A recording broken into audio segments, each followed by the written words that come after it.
4 बर्तनों का ससुराल। वर्मा परिवार का मुखिया प्रदीप था और वो अपनी पत्नी चित्रा और बेटे रोहन के साथ रहा करता था। उनके परिवार में कमी थी तो बस एक बहू की, और वो कमी तब पूरी हुई जब रोहन की शादी हुई। गौरी वर्मा परिवार में बहू बनकर आई, लेकिन पहले दिन उसे जो अनुभव अपने ससुराल में हुआ उसकी उसे बिल्कुल उम्मीद नहीं थी। शादी वाले दिन घर में प्रवेश करते हुए, आओ आओ गौरी, कलश पर पैर मारकर घर में प्रवेश करो जल्दी। अरे देखो तो सही, रोहन को कितनी जल्दी हो रही है बहू को घर में लाने की। अरे नहीं आंटी, ऐसा कुछ नहीं है, वो भी थक गई है ना, तो गृह प्रवेश के बाद थोड़ा आराम कर लेगी। हाँ हाँ बेटा, अब तुम हमें मत सिखाओ, ये बाल धूप में सफेद नहीं हुए। ये सुनकर सभी हंसने लगते हैं और गौरी कलश पे पैर लगाने ही जा रही थी कि तभी अचानक लाइट चली जाती है। चित्रा गौरी को रोकते हुए कहती है, रुक जाओ, अभी तुम अंदर नहीं आ सकती। अरे क्या हो गया मम्मी, आप ऐसा क्यों कर रही हो? देखो तो कितना थक गई है, और उस पर अभी और रुकने को कह रही हो। अरे तुझे दिख नहीं रहा, लाइट चली गई है। अंधेरे में गृह प्रवेश नहीं करा सकते, अब शगुन होता है। अब जब तक लाइट नहीं आएगी बहू घर में नहीं आ सकती। अरे मम्मी, आप भी क्या बोलती हैं। अच्छा तो ऐसा करो, एक मोमबत्ती जला लो, वरना लाइट का तो कुछ पता नहीं कब आएगी, तो हम लोग कब तक यहाँ खड़े रहेंगे? कम से कम गौरी का तो सोचो। तुम लोग नहीं, सिर्फ बहू। तुम तो यहीं रहते हो, बहू पहली बार आ रही है। और हाँ, मोमबत्ती से काम नहीं चलेगा, क्योंकि गृह प्रवेश के समय लाइट गई है, तो ये एक अपशगुन है। अब जब तक लाइट नहीं आ जाती तब तक गृह प्रवेश नहीं होगा। बाकी सभी अपने अपने काम करो, लेकिन बहू लाइट आने के बाद ही इस घर में आएगी। पापा मम्मी को समझाओ ना, ये सब क्या बात कर रही है? लाइट जाने और आने से क्या लेना देना? ना बेटा ना, मैं तो ना समझा सकता, और तुझे भी मालूम है कि इन मामलों में तेरी माँ की ही चलती है। तू ही कोशिश कर ले समझने की, अगर मान जाए तो। अरे इतने भी क्या चिंता कर रहा है बहू की? एक कुर्सी डाल दे, बाहर बैठ जाएगी लाइट आने तक। और तू ना अभी से बहू के आगे पीछे घूमेगा तो पड़ोसी तो बोलेंगी कि जोरू का गुलाम है। माँ कुछ भी मत बोलो। और गौरी, तुम्हें कोई दिक्कत तो नहीं है ना बाहर थोड़ी देर इंतजार करने में? क्योंकि माँ को समझाना इम्पॉसिबल है। जी नहीं, मैं यहाँ बैठ जाऊंगी, आप चिंता मत करो, मैं ठीक हूँ। गौरी ने ना तो बोल दिया और रोहन ने उसे कुर्सी लाकर बिठा भी दिया, पर मन ही मन गौरी सोच रही थी, ये मैं कैसे ससुराल में आ गई हूँ, और मुझे कैसे सास मिल गई है जो इतनी अंधविश्वासी है। अब क्या होगा मेरा? घर के बाहर बैठे बैठे करीब आधे घंटे बाद लाइट आती है और गौरी का गृह प्रवेश होता है। आओ बहू, आज तक मैं यहाँ काम करती थी, अब तुम्हें भी यहीं से लोगों की सेवा करनी है। आज से ये रसोई तुम संभालो और अपने हाथों से कुछ मीठा बनाकर खिला दो। पर माँ जी, यहाँ तो बर्तन ही नहीं है, बिना बर्तन के कैसे बना पाऊंगी? रोहन, लगता है तुम्हारी बहू की नजर कमजोर है। अरे बहू, वो तो रहे बर्तन। ये तो सिर्फ गिनती के 4 बर्तन है, एक पतीला, एक प्लेट, एक चम्मच और एक कटोरी। भला इसमें कैसे खाना बनेगा? हाँ तो बहू, ये घर है, कोई टेंट हाउस नहीं जहाँ सैकड़ों बर्तन हो। इतने बर्तन काफी है खाना बनाने को। और वैसे इतने सालों से मैं भी इन्हीं में खाना बनाती आ रही हूँ, मुझे तो कभी कोई दिक्कत नहीं हुई। पर माँ जी। अरे बहू, फालतू की बहस ना कर, हमारा इतने में चल जाता है। अब जब काम चल रहा है तो क्या जरूरी है फालतू खर्चा करके बर्तन भरने की? कम बर्तन होंगे, जल्दी धुल जाएंगे और काम भी कम होगा करने को, इसलिए हम इन्हीं 4 बर्तनों को चला रहे हैं। और तुम्हें भी ना बहुत ज्यादा दिमाग लगाने की जरूरत ना है, सिर्फ काम करो, चलो। ठीक है माँ जी, तो बनाना क्या है ये भी आप ही बता दो, क्योंकि मुझे तो समझ में नहीं आएगा 4 बर्तन में क्या बनाऊं।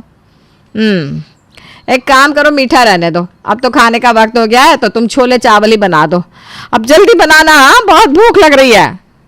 हे भगवान, छोले और चावल 2 अलग अलग चीज़ें एक पतीले में कैसे बनाऊंगी मैं?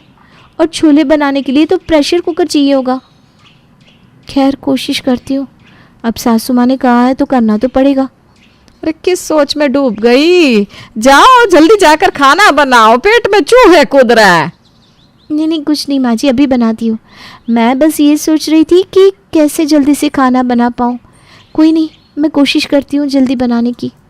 गौरी किचन में जल्दी जल्दी उन्हीं 4 बर्तन में खाना बनाना शुरू कर देती है, लेकिन काफ़ी कोशिश के बाद भी उससे पतीले में छोले नहीं बन पाते और वो उदास मन से चित्रा के पास जाती है।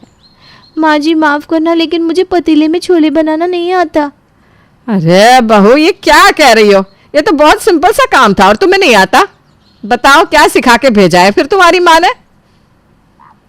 माँ अभी वो नहीं है, धीरे धीरे सीख जाएगी, उसको थोड़ा टाइम तो दो। हाँ ठीक है ठीक है, जाओ जो आता है वही बना लो, अब जो कच्चा पक्का मिलेगा वही खा लेंगे। गौरी उदास मन से पतीले में दाल बना लेती है। अगली सुबह प्रदीप जगते ही गौरी से चाय का कहता है। बहू चाय बना कर ले आओ, सुबह हो गई है। चाय कब तक मिलेगी? जी पिताजी, बस बना रही हूँ। रात वाली दाल गरम करके ले आओ जल्दी, मुझे ऑफिस जाने में देर हो रही है, थोड़ा जल्दी करना। अच्छा जी, बस 2 मिनट में लेकर आती हूँ। ठीक है, तब तक मैं तैयार हो रहा हूँ। हे भगवान, अब मैं पहले चाय बनाऊँ या दाल गरम करूँ? एक ही तो पतीला है, दाल कटोरी में गरम करूँगी तो कटोरी खराब हो जाएगी। एक समय में भला 2 काम कैसे होंगे? गौरी किचन में खड़ी खड़ी ये सब सोच रही थी कि तभी पीछे से चित्रा आती है और जोर से चिल्लाते हुए कहती है। हाय राम, बहू तो क्या कर रही है? मनहूसियत क्यों फैला रही है घर में? अरे मैंने क्या किया माँ जी, आप ऐसा क्यों बोल रही हैं? अरे किचन माता अन्नपूर्णा का स्थान है, यहाँ काम किया जाता है। ऐसे बिना कुछ किए किचन में खड़े रहने से मनहूसियत फैलती है घर में। अरे बहू, मायके से कुछ गुण भी लेकर आई हो या नहीं? हैं? बताओ तो, तुम्हें ये तक मालूम नहीं? ओह सॉरी माँ जी, मैं अभी काम करती हूँ। मैं बस यही सोच रही थी कि कौन सा काम पहले करूँ, और वैसे हमारे घर में तो ऐसा कुछ नहीं था कि किचन में खड़े होकर सोच भी नहीं सकते। सोचने का काम किचन से बाहर जाकर क्या करो। और यह घर मेरा है और मेरा यह मानना है कि खाने की जगह पर सिर्फ खाना बनाने का ही काम करना चाहिए, ना कि सोचने का। जी माँ जी, जैसा आप कहें। एक तो ये 4 बर्तनों की दिक्कत, ऊपर से सासू माँ का अंधविश्वास। गौरी 2 ही दिन में तंग आ चुकी थी। वो शाम में बाजार जाती है और एक प्रेशर कुकर, एक पतीला, 2 प्लेटें और कुछ चम्मच ले आती है ताकि गौरी खाना आसानी से और जल्दी से बना सके। इतना सारा सामान देकर चित्रा पूछती है। अरे बहू, कहाँ गई थी? ये इतना सामान क्यों लेकर आ गई? माँ जी मैं बर्तन लेकर आई हूँ, ये देखिए, अब ना सारे काम जल्दी और आसानी से हो जाएंगे। सुंदर है ना बर्तन माँ जी? हाय, बेड़ा गर्क कर दिया तूने बहू। ये क्या किया? ऐसे तो हम लुट जाएंगे, बर्बाद हो जाएंगे। आज तक इस घर में जो नहीं हुआ तूने यहाँ आते ही कर दिया। न जाने अब क्या होगा मेरे इस घर का हाल। अरे क्या हो गया मम्मी, आप ऐसे क्यों चिल्ला रहे हो? क्या बात हुई? मैंने तो कुछ भी नहीं किया, न जाने माँ जी ऐसे क्यों चिल्ला रही हैं। अरे कुछ नहीं किया? हे भगवान, देखो कहती है कुछ भी नहीं किया। एक तो ये बर्तन लेकर आई है, ऊपर से कह रही है मैंने कुछ नहीं किया। इससे बड़ा कोई अनर्थ बाकी है क्या? अरे वो भी कर ले। अरे तो इसमें क्या हो गया? और ऐसा मैंने क्या ही कर दिया जो आप ऐसे कह रही हो? बर्तन लेने में कौन सा अनर्थ कर दिया मैंने? ला कर लो बात। कहती है इसमें क्या हो गया? इसके बाद इस घर को बर्बाद होने से कोई नहीं बचा सकता, और ये कह रही इसमें क्या हुआ? मम्मी आप शांत हो जाओ पहले। उसे हमारे घर के बारे में कैसे पता होगा भला? मैं उसे समझाता हूँ। देखो गौरी, दरअसल हमारे परिवार में पहले बहुत दिक्कतें रहती थी। कोई ना कोई बीमार रहता था, पैसों की भी परेशानी थी। तब एक पंडित जी ने मम्मी को बताया था कि अगर हमारे घर में सिर्फ 4 बर्तन रहेंगे तो हमारे घर में सुख समृद्धि रहेगी, और अगर 5वां बर्तन आया तो फिर से वही सब होगा। और तब से आज तक माँ यही 4 बर्तन इस्तेमाल करती हुई आ रही है, जिस वजह से हमारे घर में सब ठीक है। ओह, मुझे माफ़ कर दीजिए मम्मी जी, मुझे ये सब पता नहीं था, वरना मैं ऐसा कुछ भी नहीं करती। यह बर्तन वापस करके आ अभी क्या भी, बिना एक भी मिनट गवाए। ठीक है मम्मी जी, अभी जाकर वापस कराती हूँ। ये कहकर गौरी बर्तन लेकर घर से बाहर आ जाती है और मन ही मन सोचती है, मम्मी जी का अंधविश्वास तो अलग ही चरण पर पहुंचा हुआ है। मुझे कुछ करना पड़ेगा अब, इससे ज़्यादा अंधविश्वास मैं नहीं झेल पाऊंगी। अब माँ जी के ऊपर से अंधविश्वास का भूत तो उतारना ही होगा। गौरी अपनी परेशानियों की जड़ को समझ चुकी थी और वो था उसकी सास का अंधविश्वास। अब उसे इसका हल निकालना था। आज माँ जी को थोड़ा भूखा रखना पड़ेगा, तभी इन्हें बर्तनों की ज़रूरत समझ में आएगी। गौरी अपनी सास को एक टॉफ़ी के नाम पर एक गोली खिला देती है, जिससे उसका पेट खराब हो जाता है। हाय राम, मैं मर गई। पता नहीं रात से मेरे पेट को क्या हो गया है। ए बहू, मूंग दाल की खिचड़ी बना दे, मैं और कुछ नहीं खा पाऊंगी। ठीक है माँ जी, लेकिन पहले मुझे इनके लिए और ससुर जी के लिए खाना बनाना है। वो दोनों अपना अपना खाना खा ले, तब उसके बाद ही बना पाऊँगी। अब आखिर हमारे पास बर्तन ही 4 है, तो कर भी क्या सकते हैं ना माँ जी। हाय, तो क्या तब तक मैं भूखी रहूं? अरे वैसे ही मेरा पेट खराब है, अगर टाइम से खाना नहीं मिला तो कमजोरी आ जाएगी। तो आप उन दोनों से कह दीजिए कि आज बाहर खा ले, मैं आपके लिए बना देती हूँ। नहीं तो पड़ोस से एक पतीला लाकर आपके लिए बना दूँ। आप ही बताओ मैं क्या करूँ? जैसा आप कहोगी वैसे ही करूँगी मैं। अरे नहीं नहीं नहीं, रहने दे, मैं भूख बर्दाश्त कर लूँगी। तू पहले दोनों के लिए खाना बना दे, उसके बाद मेरे लिए बना देना। गौरी जानबूझकर ज्यादा देर लगाती है ताकि चित्रा परेशान हो जाए, पर वो तो भूखी बैठी रहती है। ये मेरी सासू माँ तो अंधविश्वास के चलते तब से भूखी बैठी हैं, लेकिन टच से मस्त नहीं हो रही हैं। मुझे कुछ बड़ा करना पड़ेगा, इनको ऐसे समझ में नहीं आएगा। अगले दिन गौरी माता रानी की पूजा करती है। वो प्रसाद भूल जाने के बहाने से उठती है और मेन स्विच से पावर ऑफ कर देती है। हे भगवान, ये तो अपशगुन हो गया। माता रानी को भोग भी नहीं लग पाया और लाइट भी चली गई। अब हम लोगों को इंतजार करना पड़ेगा। जब तक लाइट नहीं आएगी माता जी को भोग भी तो नहीं लगा सकते। रोहन, देख तेरी पत्नी अब धीरे धीरे सीख रही है।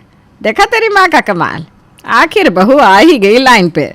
जी मम्मी, और ये सब ना आप ही कर सकती हो। मैं सीख नहीं रही हूँ, सिखा रही हूँ। अब आप देखते जाइए कि आगे आगे होता है क्या। अभी तो पिक्चर शुरू हुई है, आगे आगे देखो होता है क्या। वो लोग 1 घंटा बैठे रहते हैं, लेकिन लाइट नहीं आती। अरे भला आती कहाँ से? गौरी ने खुद ही तो स्विच ऑफ की थी। मम्मी मैं तो काम से जा रहा हूँ, पता नहीं लाइट कब आएगी। भाई मैं भी जा रहा हूँ। अरे लेकिन अपशगुन, इस अपशगुन के चक्कर में हम पूरा दिन यहाँ बैठ तो नहीं सकते ना। वो दोनों चले जाते हैं और सास बहू वहीं बैठी रहती हैं। पूरा दिन गुजर जाता है और लाइट नहीं आती।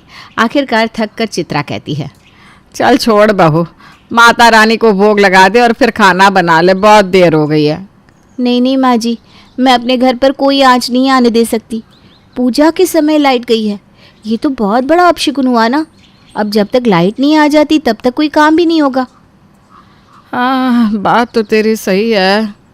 रात हो जाती है। रोहन और प्रदीप वापस आ जाते हैं, लेकिन घर में कोई काम नहीं हुआ था। गौरी कोई काम होने भी नहीं देती। उन लोगों के बीच में तू मैं शुरू हो जाती है।